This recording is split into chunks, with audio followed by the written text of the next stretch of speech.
Hello guys, Gem.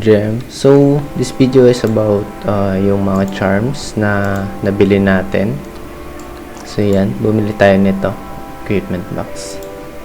I think 4 na equipment box na 11 rolls. So, 4 times tayo nag-roll nito na 11 rolls.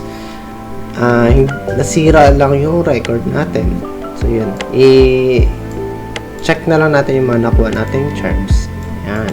And charms and weapons. So, ito na-upgrade ko na siya. So, from common, naging uncommon na siya. So, na-upgrade niya is Lethal Cannon plus 12%. Tapos, enhances Predator Alpha plus 8%. Yan. Then, next is yung sa Psychic. Enhances Lethal Magician plus 8%. Ito, Tron naman 8%. Ito sa Karaso Evo, Torrent Water 8%, then Ninja Star 8%. Ito, hindi ko to ginagamit kahit uncommon siya kasi hindi naman ito yung skills na ginagamit ko. Then yan, Kotetsu. Ayun, bale yung iba hindi pa sila na-upgrade. Ayan yung mga nakuha nating weapon. Marami tayong nakuha weapon. So yan. And then, marami rin naman tayong nakuha charms. Siya yung mga nakuha natin charms. Select natin. So, yan. Ito yung mga nakuha natin.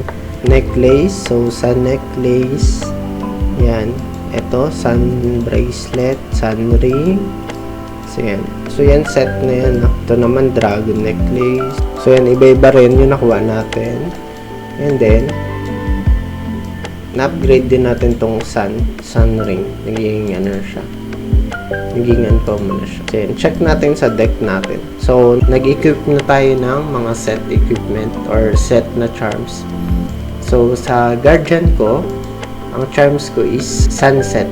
So, yung Sunset, ang effect niya, so, pag dalawang gamit mo na sun na charm, magre-recover ka ng 30 HP at the end of turn. Tapos, pagka tatlo naman, katulad nito, tatlo yung suot kong sun. May additional na akong 1 energy. So, yan yung sun. So, plus HP, ito plus attack, and then plus HP din. And then, uncommon, may additional reduction ng damage. So, maganda siya para sa tank. And then, ito naman sa grappler. So, yan yung item, Mach Punch plus 4%. So, malapit na rin siya ma-upgrade sa uncommon. So, gamit ko is Dragon set. So, attack plus 20. Ito naman, attack plus 20. Attack plus 20. So, laki bagay nun. 60 agad yun. So, yan. And then, so, Dragon Set 2 is plus 10% yung critical damage. And then, plus, yun sa Dragon Set 3, attacks against Sino with full health will be critical.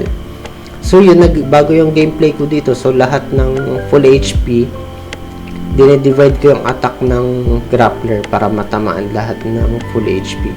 So, ang sabi dito is, attacks against Sino with full HP will be critical. So, itong Aura Knuckle, kahit saan ko patamain to, magkikrit to, basta full HP. So, magandang magandang set. Lahat critical lang ang palo ko, basta full HP. So, ito naman, ito yung ginagamit ko instead yung uncommon, kasi ito for Poisonous Bomb. So, yun kasi yung ginagamit ko lagi. Minus 10 damage received from enemies from middle row. So, yung moonset effect naman, moonset niya, dalawa ang suot ko na moonset. So, ang moonset 2 lang ang nag-take effect. So, add 3 turns of poison when attacking. So, yun. So, kada palo ko daw using, kada palo ko ng ninja. So, kada palo ng ninja ko may 2 effect ng poison. So, yan. And then, itong moonset 3, kaso lang wala pa akong isa pang so, kaso lang wala pa akong ring na moon. So, hindi pa siya effective. So, hanggang moonset 2 lang ako. Kung magamit ko na tong moonset 3, when using skill cards, poison, silence, burn, freeze, electric shock, last plus 2 turns. So, yan.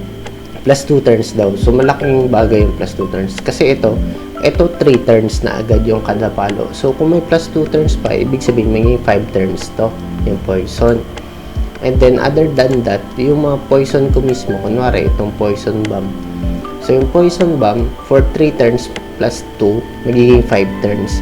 So, malamang pagka Tapos ng 5 turns, meron ka na namang poison bomb. So, malaking bagay yun. Ito rin.